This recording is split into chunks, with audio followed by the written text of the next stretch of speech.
औज़ुबिल्लाहिमिनश्शैतानिर्रजीम बिस्मिल्लाहिर्रहमानिर्रहीम। अस्सलाम वालेकुम स्टूडेंट्स, क्या हाल है? उम्मीद करता हूँ सब खैरियत से होंगे। जी तो student, my name is Saddam Hussain और आप देख रहे हैं सद्दाम अंजुम यूट्यूब चैनल। तो स्टूडेंट्स, हम 9th क्लास मैथ की चैप्टर नंबर 3 हमने स्टार्ट किया हुआ है। इससे पिछली वीडियो में हमने इसका जो एक्सरसाइज 3.2 थी वो कंप्लीट की थी।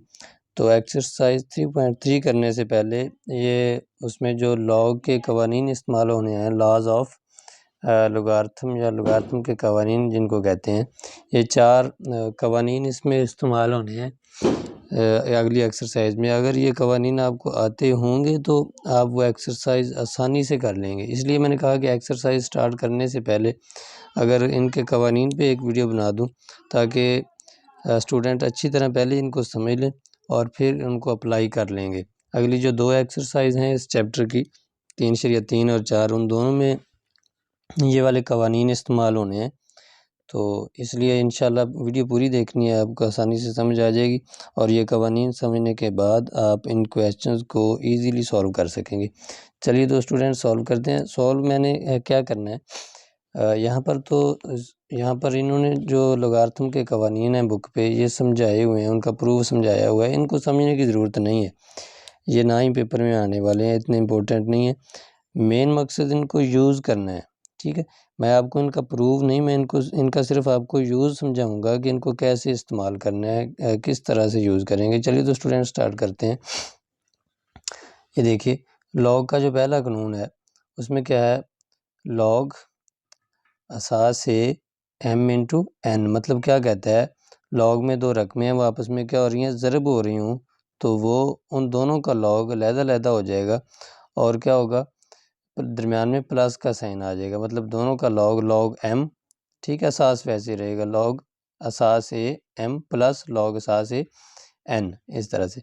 इसी तरह अगर वो दोनों तकसीम हो रही हैं तो लहदा होके माइनस में आ जाएगा, ऊपर वाली वैसे और नीचे वाली माइनस लगा के उसका आ जाएगा।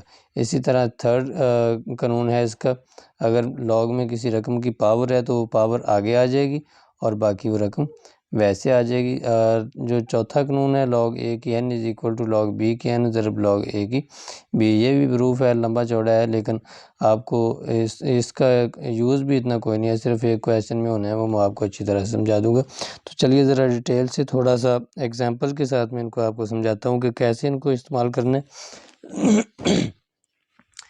ये तो स्टूडेंट्स, ये पहला कानून है, अभी आपने पढ़ा, लॉग असास से m इंटू एन, मतलब पहला कानून क्या कहता है, अगर 2 रकमें लॉग में आपस में क्या हो रही हैं, ज़रब हो रही हैं और उनका लॉग है, तो आप क्या करेंगे, उनका लॉग अलग अलग कर देंगे, ठीक है। उन दोनों रकमों का लॉग अलग अलग कर देंगे और दरमियान में क्या लगा देंगे, जमा।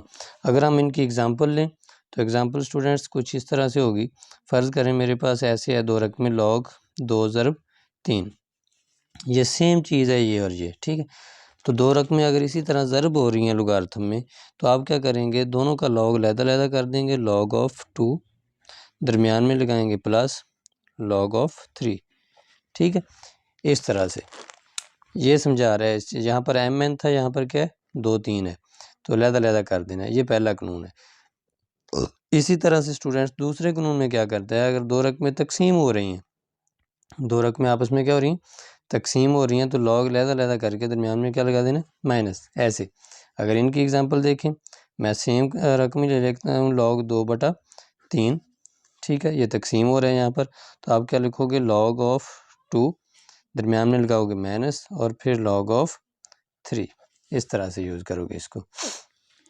जो इसका तीसरा कानून है स्टूडेंट, वो क्या कहता है कि लॉग में अगर कोई रकम है और उसकी कुछ पावर है, तो आपने क्या करना है, पावर को ले आना है आगे और रकम का लॉग लिख देना है। अगर इसकी एग्जांपल देखा जाए, ठीक है, तो फ़र्ज़ करें मेरे पास है लॉग 2 की पावर 3, लॉग 2 की पावर 3, तो मैं क्या करूँगा, फिर लॉग का कानून क्या कहता है कि इस पावर को आपने क्या कर लेना है, पहले लिख लेना है और लिखोगे लॉग ऑफ 2, इस तरह से।